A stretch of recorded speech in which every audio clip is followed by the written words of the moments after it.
وإذ قلنا للملائكة اسجدوا لآدم فسجدوا إلا إبليس كان من الجن ففسق عن أمر ربه أفتتخذونه وذريته أولياء من دوني وهم لكم عدو بئس للظالمين بدلا ما أشهدتهم خلق السماوات والأرض ولا خلق أنفسهم وما كنت متخذ المضلين عضدا ويوم يقول نادوا شركائي الذين زعمتم فدعوهم فلم يستجيبوا لهم وجعلنا بينهم موبقا ورأى المجرمون النار فظنوا أنهم مواقعوها ولم يجدوا عنها مصرفا. السلام علیکم ورحمۃ اللہ وبرکاتہ. اعوذ باللہ من الشیطان الرجیم. بسم اللہ الرحمن الرحیم. وَإِذْ قُلْنَا لِلْمَلَائِكَةِ اسْجُدُوا لِآدَمَ فسجدوا إلا إبليس كان من الجن ففسق عن أمر ربه أفتتخذونه وذريته أولياء من دوني وهم لكم عدو بئس للظالمين بدلا ما أشهدتهم خلق السماوات والأرض ولا خلق أنفسهم وما كنت متخذ المضلين عضدا ويوم يقول نادوا شركائي الذين زعمتم فدعوهم فلم يستجيبوا لهم وجعلنا بينهم موبقا ورأى المجرمون النار فظنوا أنهم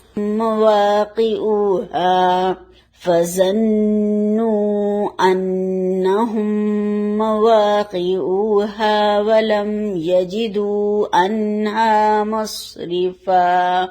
وَإِذْ اور جب قلنا کہا ہم نے للملائکتی فرشتوں کو اسجدو سجدہ کرو تم لآدم آدم کو فسجدو پس سجدہ کیا انہوں نے الا مگر ابلیس نے کانا تھا وہ من الجنی جنات میں سے ففسق پس اس نے نافرمانی کی وہ باہر ہو گیا ان امری حکم سے ربی ہی پروردگار اپنے کے افتتخذونہ کیا پھر تم بناتے ہو اس کو وذریتہ اور اولاد اس کی کو اولیاء دوست من سے دونی سوائے میرے وہم اور وہ لکم تمہارے عدو دشمن ہیں بئسا برا ہے للظالمین ظالموں کے لیے بدلا ما اشہدتہم نہیں میں نے حاضر شاہد کیا تھا ان کو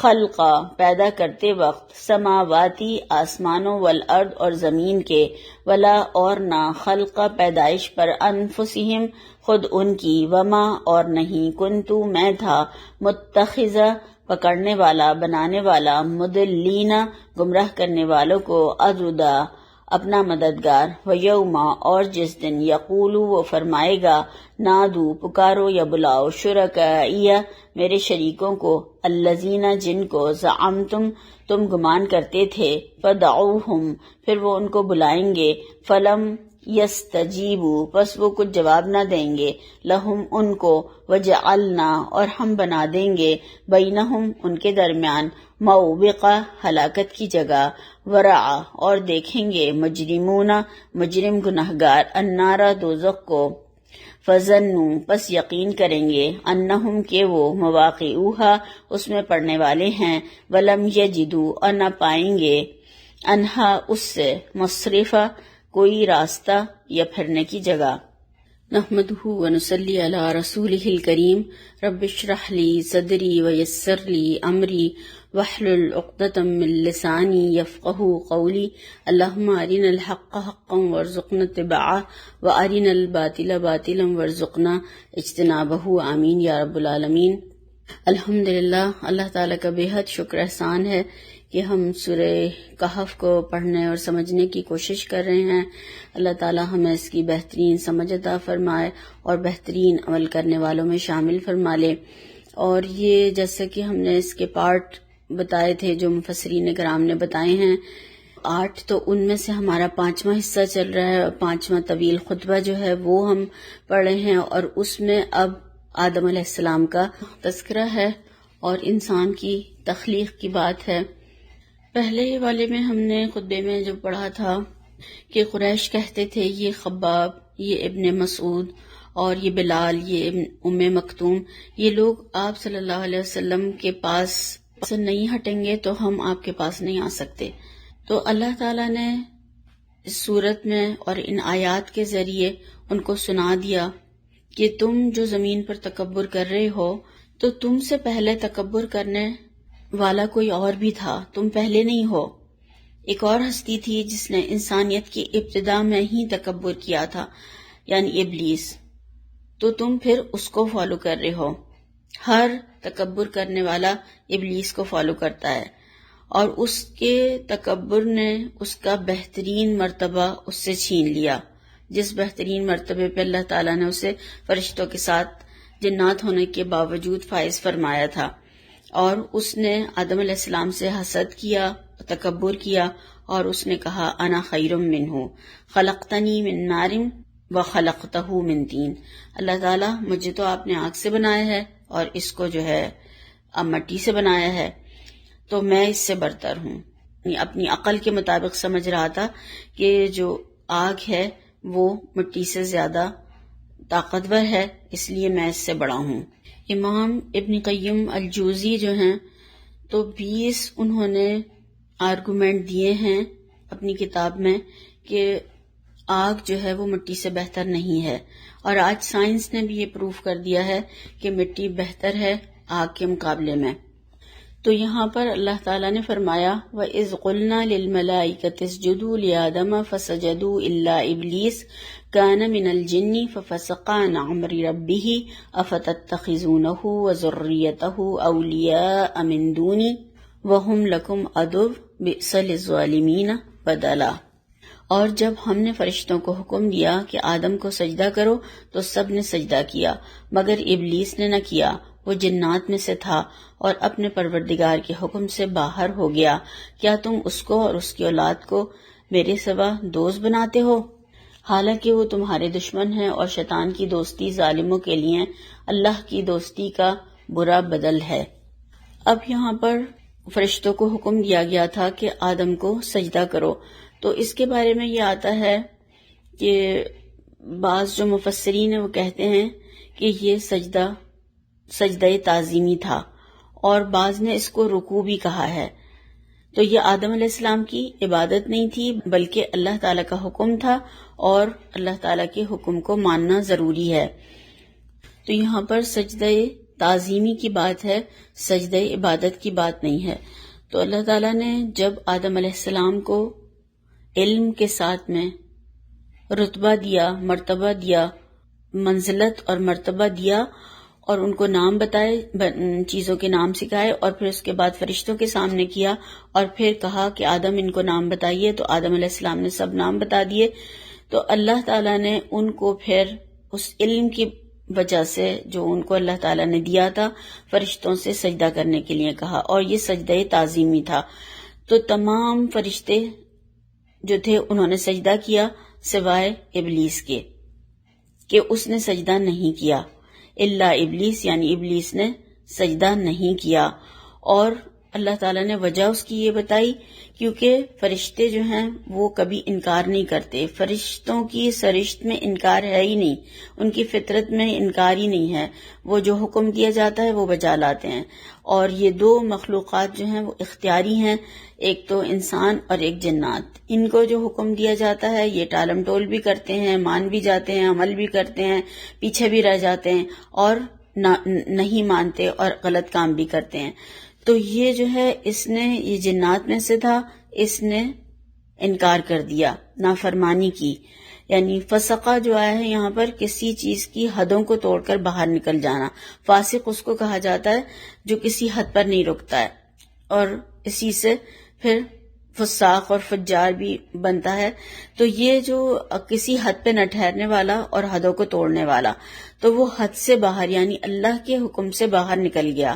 اللہ نے کہا تھا سجدہ کرو، اس نے سجدہ نہیں کیا. تو وہ فرشتہ نہیں تھا، اللہ نے یہ بتا دیا کہ وہ جنات میں سے تھا. اس کو بھی حکم دیا گیا تھا کیونکہ وہ اتنی زیادہ اس نے عبادت کی تھی کہ وہ اللہ تعالیٰ نے اس کی عبادت کی وجہ سے اس کو فرشتوں میں شامل کر دیا تھا. اور کہا یہ جاتا ہے کہ اپنی 1000 سالہ عبادت کی وجہ سے وہ اللہ تعالیٰ نے اس کو فرشتوں میں شامل کیا تھا. اور پہلے اللہ تعالیٰ نے جنات بنائے تھے اور وہ جنات زمین میں بسے ہوئے تھے، اور پھر اس کے بعد میں اللہ تعالیٰ نے انسانوں کو بنایا. کیونکہ بعض لوگوں کا خیال یہ ہے کہ وہ فرشتہ تھا، مگر وہ فرشتہ نہیں تھا، یہاں پر اللہ تعالیٰ نے منع کر دیا. اور دوسری چیز یہ بھی ہم سمجھ سکتے ہیں کہ فرشتے اللہ تعالیٰ کی حکم کی نافرمانی نہیں کرتے، اور اس نے نافرمانی کی تو یہ فرشتہ نہیں تھا. اور ابن عباس رضی اللہ تعالیٰ عنہ کہتے ہیں کہ جنات جو ہیں وہ زمین کے باشندے تھے اور فرشتے آسمانوں کے باشندے. ایک روایت ملتی ہے عبداللہ بن عمرو بن العاص کی کہ اللہ تعالیٰ نے جنات کو انسانوں کی پیدائش سے 2000 سال پہلے پیدا فرمایا تھا. اور یہ مختلف قسم کے ہوتے ہیں، ان کی قسمیں بھی مختلف ہیں. اور ان کی 3 قسمیں جو مین بتائی گئی ہیں وہ جنات کی، ایک تو وہ جو ہوا میں اڑتے پھرتے ہیں زمین سے آسمان تک، اور ایک دوسرے بتائے جاتے ہیں کہ جو سانپ اور کتوں کی شکل میں ہوتے ہیں، اور ان کو مارنے کے لیے منع کیا گیا، کہا گیا کہ اگر تم جنات ہو تو چلے جاؤ، اس کے بعد میں پھر ان کو مارا جائے. اور پھر تیسری قسم وہ ہے جو سفر اور قیام کرتی ہے، جیسے کہ وہ انسانوں کے ساتھ میں رہتے ہیں. یہ طبرانی، حاکم اور بہقی کی صحیح سند کے ساتھ روایت بیان کی گئی ہے، اس میں ان کی یہ 3 قسمیں بتائی گئی ہیں.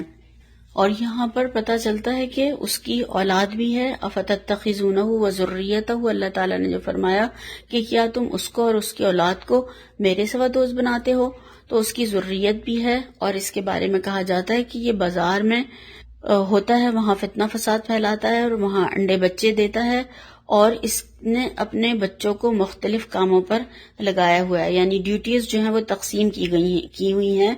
اور اس کو اللہ تعالیٰ نے طویل عمر دی ہوئی ہے، اور اس کو ایک دفعہ ہی دنیا کے اختتام پہ موت آئے گی.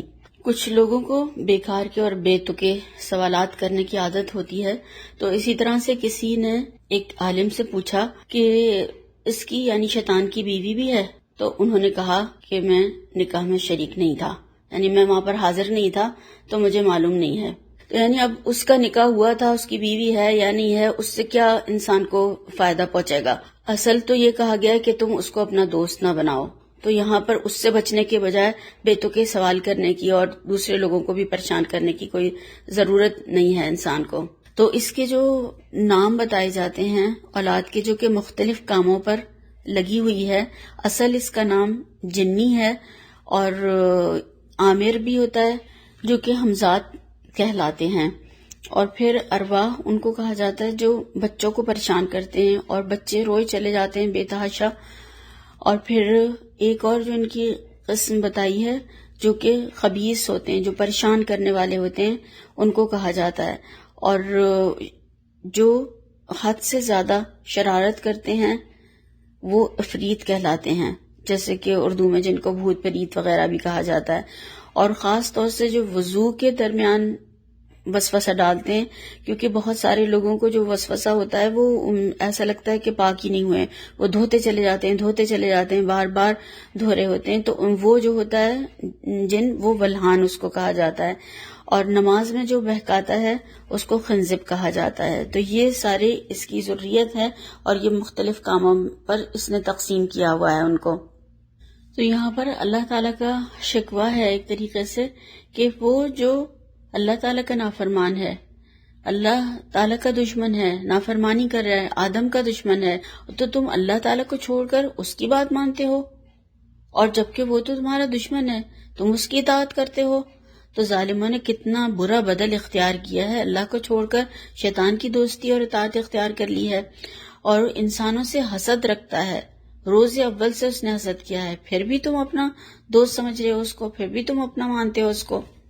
اس کے بارے میں صحیح مسلم کی ایک روایت آتی ہے کہ شیطان اپنا تخت پانی پر بچھاتا ہے، پھر وہاں سے لوگوں کے پاس فوجی دستے روانہ کرتا ہے، اور اس کے نزدیک سب سے معزز فوجی وہ ہوتا ہے جو سب سے بڑا فتنہ گر ہوتا ہے. ایک فوجی آ کر کہتا ہے کہ فلاں کے پیچھے پڑا تھا، ایسا ایسا کہلوا کے آیا. ابلیس کہتا ہے میاں تم نے کچھ نہیں کیا. پھر ایک اور آتا ہے، وہ کہتا ہے کہ میں نے جب تک اس کو نہیں چھوڑا جب تک اس کی اور اس کی بیوی کے درمیان پھوٹ نہ ڈلوا دی. تو آپ صلی اللہ علیہ وسلم نے فرمایا تب شیطان اسے اپنے قریب کر لیتا ہے اور کہتا ہے کہ شاباش تم کام کر کے آئے ہو. آپ صلی اللہ علیہ وسلم نے ابن سعید سے کہا کہ تمہیں کیا نظر آتا ہے؟ انہوں نے کہا سمندر کی سطح پر ایک تخت نظر آتا ہے جس کے ارد گرد بہت سارے سانپ ہیں. آپ نے فرمایا ابن سعید نے صحیح کہا، وہ ابلیس کا تخت ہے. اور اس سے جب پوچھا گیا کہ تم انسانوں میں کیسے داخل ہو جاتے ہو، ایک تو اللہ تعالیٰ نے یہ بتایا کہ خون کے ساتھ دوڑتا ہے، اور یہ جو داخل ہوتا ہے تو غم اور غصے اور انتہائی خوشی اور خوف جب انسان کے اوپر طاری ہوتا ہے تو اس سے یہ انسانوں کے اندر داخل ہو جاتا ہے. اور جو عمل کرتے ہیں اور یہ جنات وغیرہ کا جو اس طریقے سے بتاتے ہیں عامل لوگ، تو وہ کہتے ہیں کہ بڑے ہوئے ناخنوں سے جب ان سے پوچھا گیا کہ تم کیسے داخل ہوئے تو بڑے ہوئے ناخنوں سے اور کھلے ہوئے بالوں سے. آج تو آپ دیکھیں ہر طرف یعنی جتنی جوان بچیاں آپ کو نظر آئیں گی کہ بندھے ہوئے بال نظر آنا ان کا ہو گیا ہے اور ناخن کٹے ہوئے ہونا، یعنی ہر طرف جو آپ دیکھیں گے نظر ڈالیں گے تو یہ دونوں چیزیں موجود ہیں. تو یہ انسان کا فطرت سے بغاوت کرنا ہے. اللہ تعالیٰ نے کاٹنے کی کہا، ہم بڑھانے کی کوشش میں لگے ہوئے ہیں، تو پھر کس طریقے سے شیاطین سے ہم بچ سکتے ہیں؟ اور پھر جو اس کی اولاد ہے وہ مختلف کاموں پر لگی ہوئی ہے، مختلف ذمہ داریاں ہیں، کس کو کہاں بہکانا ہے، بازاروں میں کیا کرنا ہے، کس کو لڑائی جھگڑے کیسے کروانی ہے. اور ایک اور جو جنات بتائے جاتے ہیں کہ وہ جب انسان کسی کے انتقال ہوتا ہے تو وہ وہاں پر پہنچ کر اس کے وارثوں کو منہ پیٹنے اور اپنا گریبان پھاڑنے پر مجبور کر دیتے ہیں، گھروں میں فساد ڈلواتے ہیں، لڑائی جھگڑا کھانے میں شریک ہو جاتے ہیں اور ہر طریقے سے غلط کاموں پر اکساتے ہیں. جھوٹی افواہیں پھیلانا، کسی کے بعد میں غلط باتیں کسی کے لیے مشہور کروا دینا، یہ سب چیزیں. اور یہ دیکھیں ایک سب سے جو اہم چیز ہے وہ یہ ہے کہ جب بچہ پیدا ہوتا ہے، یعنی ایک انسان کا بچہ جب پیدا ہوتا ہے تو اس کو سب سے پہلے پیدا ہوتے ہی کچوکا مارتا ہے، اس کو نوچتا ہے، چبوتا ہے ایسے کہ بچہ پھڑک کے رونا شروع ہو جاتا ہے. یعنی اتنی دشمنی، اتنی نفرت ہے انسان سے، ایسا حسد ہے کہ تخلیق کے وقت تک اور انسان کے آخری سانس تک اس کے پیچھے لگا رہتا ہے کہ ابھی بھی یہ انکار کر دے. تو اللہ تعالیٰ سے دعا کرنی چاہیے کہ آخری سانس تک اللہ تعالیٰ ہمیں اپنی حفظ و امان میں رکھے. تو یعنی اس کی دشمنی اتنی خطرناک ہے اور ایسا ہمارے پیچھے لگا ہوا ہے. اس کے بعد اللہ تعالیٰ کہہ رہے ہیں کہ حیرت ہے تم اس کو پھر بھی اپنا دوست بناتے ہو، پھر بھی تم اسے اپنا مان رہے ہو. انبیاء کے کرام کے راستے کو چھوڑ کر، اللہ کی بتائی ہوئی بات کو چھوڑ کر تم ان شیطانوں کے راستوں پر چل رہے ہو اور ان کو اپنا دوست مانتے ہو. اولیاء، دوست، ولی، مددگار، تو تم نے ان کو بنایا ہوا ہے اللہ کو چھوڑ کر.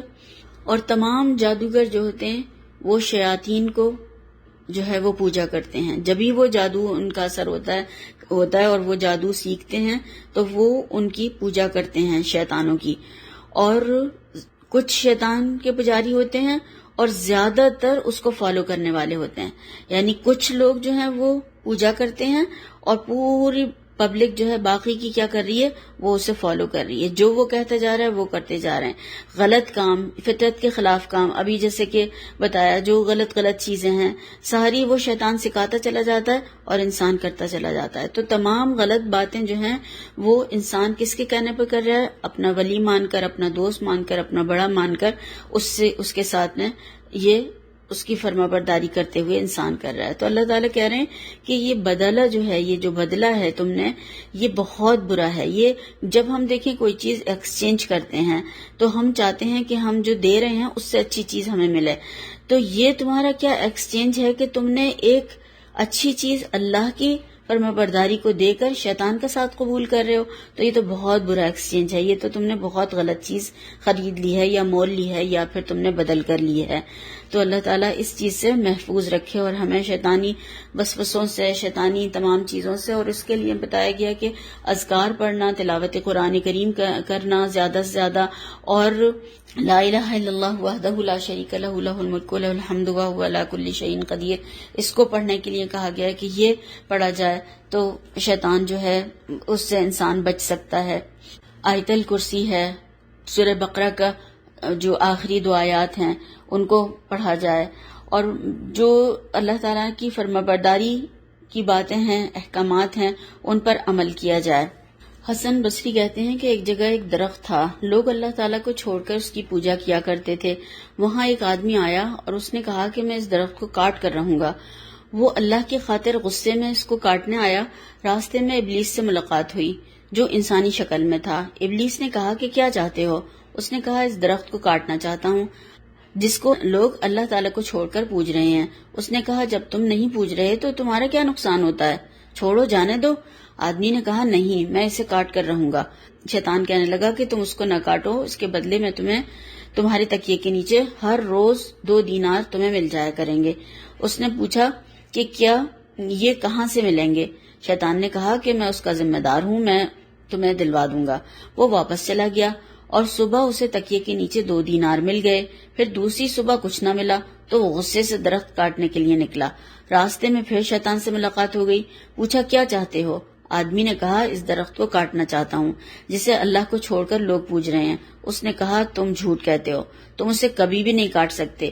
آدمی کاٹنے کے لیے بڑھا تو شیطان نے اسے زمین پر پٹخ دیا اور اس کے گلے سے ایسا دبایا کہ وہ مرنے کے قریب ہو گیا۔ پھر پوچھا جانتے ہو میں کون ہوں؟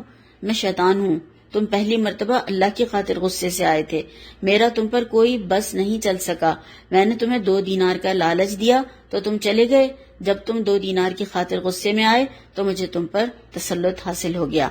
جب انسان مال کے لالچ میں آ کر غلط کام کرتا ہے تو شیطان کے پھندے میں آ جاتا ہے، پھر اس کا رعب، دبدبہ، قوت، طاقت، غلبہ جو ہے وہ ختم ہو جاتا ہے۔ پھر فرمایا ما اشہدتہم خلق السماوات والارض ولا خلق انفسہم وما کنت متخذ المضلین عضدا، میں نے ان کو نہ تو آسمانوں اور زمین کی پیدائش کے کرنے کے وقت بلایا تھا اور نہ خود ان کو پیدا کرنے کے وقت، اور میں ایسا نہ تھا کہ گمراہ کرنے والوں کو مددگار بناتا، کیونکہ کفار مکہ کا عقیدہ یہ تھا کہ یہ ہمارے بت جو ہیں اس وقت موجود تھے جب کائنات بنائی گئی تھی۔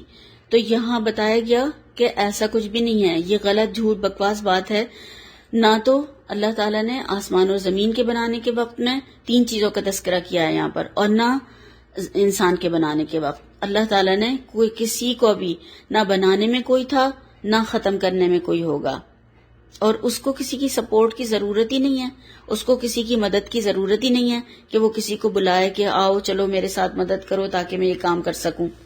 تو یہاں پر دیکھیں اللہ تعالیٰ نے ہر طریقے کے شرک کی ایک طریقے سے جڑ کاٹ دی ہے اور اپنے بندوں کو ہر طرح کے شرک سے پاک رہنے کی کہا ہے کہ یہ تم جو شریک کر رہے ہو ان کو چھوڑ دو، یہ کوئی بھی حاضر نہیں تھے، اللہ واحد لا شریک نے یہ سب کچھ بنایا ہے، تمہیں بنایا ہے، نہ یہ حاضر تھے نہ موجود تھے، کوئی بھی نہیں تھا۔ تو یہاں پر اللہ تعالیٰ نے جو بتایا اور سمجھایا کہ شیطان کی اطاعت اور فرمانبرداری جو تم کر رہے ہو وہ کسی وجہ سے بھی جائز نہیں ہے۔ بات تو اس کی مانی جاتی ہے جس کا کوئی احسان ہو۔ شیطان نے تم پر کیا احسان کیا ہے؟ اس نے کیا بنایا ہے؟ کیا وہ آسمان و زمین کے بنانے میں یا تمہاری تخلیق میں شریک تھا؟ وہ نہیں، وہ تو حاضر بھی نہیں تھا، کوئی بھی نہیں تھا حاضر، نہ آسمان و زمین کی تخلیق میں نہ تمہاری تخلیق میں، اور تم ان ساری چیزوں سے فائدے اٹھا رہے ہو، زمین و آسمان سے اور اپنے آپ سے. تو وہ محض گمراہ کرنے والا ہے. گمراہ کرنے والا جو ہے وہ کسی کی مدد نہیں کرتا. اور یہ تو سب تمہارے دشمن ہیں، یہ اللہ تعالیٰ کی اطاعت اور فرمانبرداری سے روک رہے ہیں، تمہیں جنت سے روک رہے ہیں. تو تمہارا ان سے کیا تعلق؟ تم پھر ان کی کیوں مددگار بنے ہوئے ہو؟ نفع نقصان کے مالک یہ نہیں ہے، اللہ نفع نقصان کا مالک ہے، وہ خالق ہے. تو اس خالق کو چھوڑ کر پھر مخلوق کی اطاعت کیوں کر رہے ہو؟ تو پھر کیا ہوگا؟ اللہ تعالیٰ نے سمجھایا کہ دیکھو نقصان اٹھاؤ گے، پھر یہ نقصان کا سودا ہے، فائدے کا سودا نہیں ہے. مان جاؤ، ابھی بھی وقت ہے.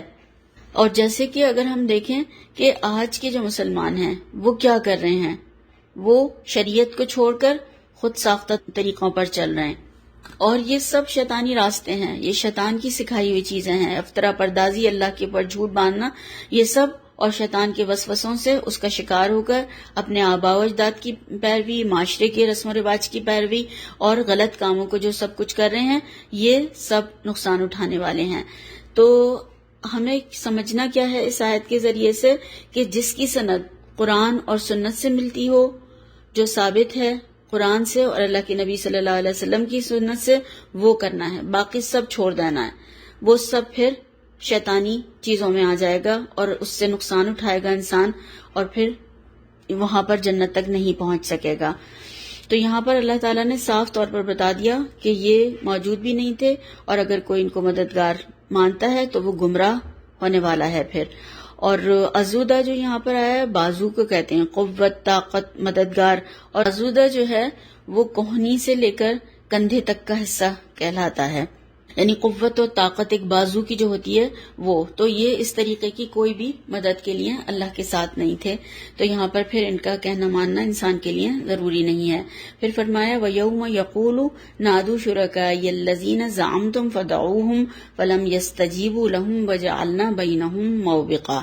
اور جس دن اللہ فرمائے گا اب میرے شریکوں کو جن کی نسبت تم گمان الوہیت رکھتے تھے بلاؤ، تو وہ ان کو بلائیں گے مگر وہ ان کو کچھ جواب نہ دیں گے، اور ہم ان کے بیچ میں ایک ہلاکت کی جگہ بنا دیں گے.